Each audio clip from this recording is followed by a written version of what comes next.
학교폭력위원회, 거기에서 참고를 하는 중요한 자료 중에 하나죠. 그리고 최초 진술이기도 하고요. 정확한 사실관계를 모르는 채 단순히 주장만 하고 상대방 비난하는 게 최악이거든요. 제가 생각하는 제일 좋은 글은 첫 번째는 맞춰서 작성을 하는 거를 추천을 드리고요. 두 번째는 빠진 글들이 그렇게 많아요. 꼭 넣으시는 거를 좀 추천드립니다. 감정이 배제되어 있고 간결하고 읽기 편한 글, 근거가 있는 글, 이게 제일 좋습니다.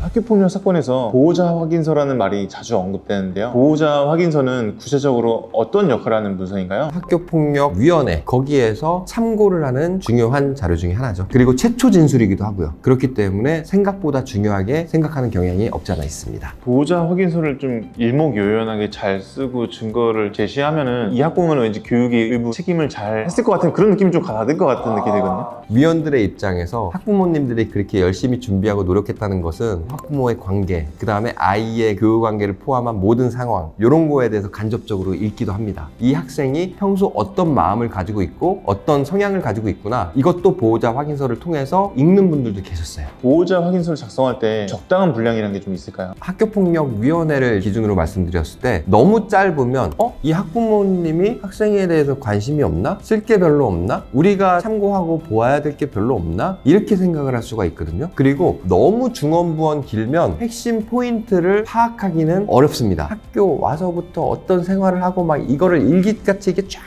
쓰는 사람들이 있어요. 학교폭력위원들 입장이라면 오히려 당사자들이 얘기하려는 핵심 포인트를 간과한 채 결정을 하는 경우도 발생할 수 있습니다. 그래서 제가 생각하는 적정한 분량은 3페이지, 4페이지 정도? 간략하지만 핵심 문구는 다 들어있고 거기에 대한 근거 자료가 구비된 서류, 그렇게 생각을 하시면 될 것 같습니다. 확인서 작성을 잘 쓰는 그런 노하우 좀 있을까요? 구체적으로 쓰는 거는 사실은 학교폭력 관련한 보호자 확인서의 양식이 따로 있거든요. 그 양식에는 뭐 사건 인지 경위라든지 학생의 현재 상태, 교우관계, 학부모의 심정, 이런 것들이 이제 다 포함이 되어 있습니다. 그 양식에 맞게 작성을 하면 되는데요. 이것과 관련해서는 첫 번째, 주장뿐인 내용은 아무 의미 없습니다. 근거 자료를 갖춰야 됩니다. 그 다음에 두 번째는 이런 경우가 있습니다. 학생 말 다르고 학부모 말 다른 경우가 있어요. 위원들이 의심을 하죠, 일단. 그리고 누구 말이 맞는 거야? 신빙성이 없네? 약간 이런 인상을 끼칠 수가 있거든요. 근데 그런 부정적인 인상을 끼치는 보호자 확인서는 오히려 제출하지 않는 것만 못하지 않겠습니까? 그렇기 때문에 학생의 말을 정확하게 듣고 아직은 성숙하지 않은 어린 나이이기 때문에 사건을 왜곡하거나 과장돼서 얘기를 하거나 자신의 경험에 비춘 사실을 얘기하지 않는 경우도 상당히 많아요. 창피하거나 부끄럽거나 당황하거나 막 이래서 학부모 입장에서 학생의 심정이 어떤지, 이 친구가 어떤 일이 있었는지 어느 정도 상태를 보고 학부모님들이 확인을 하셔야 될 것 같고, 사실관계를 잘 확정을 한 이후에 모순되지 않는 확인서를 쓰는 게 중요하다고 생각을 합니다. 보호자 확인서의 말투도 좀 중요한가요? 말투나 문구는 그렇게 중요하진 않는 것 같고요. 다만 객관적으로 다른 사람들이 읽었을 때 하려는 내용이 전달은 돼야 되지 않겠습니까? 가장 추천드리는 방법은 첫 번째는 육하 원칙에 맞춰서 작성을 하는 거를 추천을 드리고요. 두 번째는 주어가 빠진 글들이 그렇게 많아요. 주어를 꼭 넣으시는 거를 좀 추천드립니다. 그런 것들에 대해서 조금 이렇게 부담스럽거나 힘들다, 그거는 이제 전문가들의 조언을 받으면 깔끔한 문구들이 좀 나오겠죠. 첨삭을 하기도 하고 이 문구는 넣으세요 이렇게 보충을 해드리기도 하고 그렇게 합니다. 어느 정도 글도 잘 쓰고 이러신 분들도 계실 거고요. 그런 분들의 경우에는 쓰신 걸 보고 수정할 부분을 수정해서 첨삭을 하는 정도로 하고요. 글을 잘 못 쓰시는 부모님들도 계시지 않습니까? 어느 정도 쓰고 반대로 제가 수정을 요청을 드리죠. 다 써주시기도 하나요? 다 쓰고 그 다음에 컨펌을 받는 거죠. 그렇게 하기도 합니다. 사실은 부모님들이 본인들의 심정에 대해서는 제일 잘 알고 있기 때문에 부모님들이 쓰시는 걸 원칙으로 하죠. 글 분위기가 공손하고 일상적인 표현도 좀 자주 쓰면 뭔가 좀 더 공감을 얻긴 하겠네요. 사실관계에 대해서 좀 얘기를 하고 그 다음에 본인이 필요한 거를 써야 되는데 상대 당사자를 너무 심하게 비난하거나 비방하거나 이런 글들이 되게 많아요. 자기에 대한 주장은 거의 없고 근거도 없고, 그런 건 조심해야 됩니다. 제가 생각하는 제일 좋은 글은 감정이 배제되어 있고 간결하고 읽기 편한 글, 근거가 있는 글, 이게 제일 좋습니다. 학부모님께서 직접 쓰는 것하고 변호사 자문을 받아서 작성하는 것 사이에는 확실히 차이가 있긴 하겠네요. 사안이 좀 크리티컬하면 조력을 받는 걸 권해드립니다. 부모님들께서 자녀에 대해서 제일 잘 알고 계시지 않겠습니까? 기본적으로 학생의 심정을 제일 먼저 파악을 하는 게 좋을 것 같고요. 두 번째는 이게 왜 일어났는지, 그 다음에 이거에 대한 사실관계가 어떻게 됐는지를 학생과 함께 사안을 공유를 하면서 사실관계를 명확하게 책정을 해놓고 그 다음에 보호자 확인서를 어떻게 작성할지를 고민을 하시는 게 맞습니다. 보호자 확인서를 잘 쓰기 위해서는 학생의 진술과 일관성이 있어야 된다는 측면을 제일 강조를 하고 싶고요. 그 다음에 정확한 사실관계를 모르는 채 단순히 주장만 하고 상대방 비난하는 게 최악이거든요. 그런 것들은 조금 지양을 해주시는 게 맞는 것 같고, 간결하고 학생한테 관심을 많이 가지고 있고 학생이 지금까지 정상적으로 잘 크고 있었다는 거를 확인하기 위한 용도로도 사실 학부모 확인서가 중요한 역할을 합니다. 그래서 조금이라도 크리티컬한 사안이라고 한다면 학부모 확인서 작성 전에 사실관계를 어느 정도 확인을 하시고 전문가의 조력을 받는 것을 권해드립니다. 오늘은 학부모 확인서에 대해서 알아봤고요. 궁금한 점이 있으면 법무법인 도우화산에 연락을 해주시면 될 것 같고요. 구독, 좋아요도 부탁드리겠습니다. 다음에 또 뵙겠습니다. 안녕히 계십시오.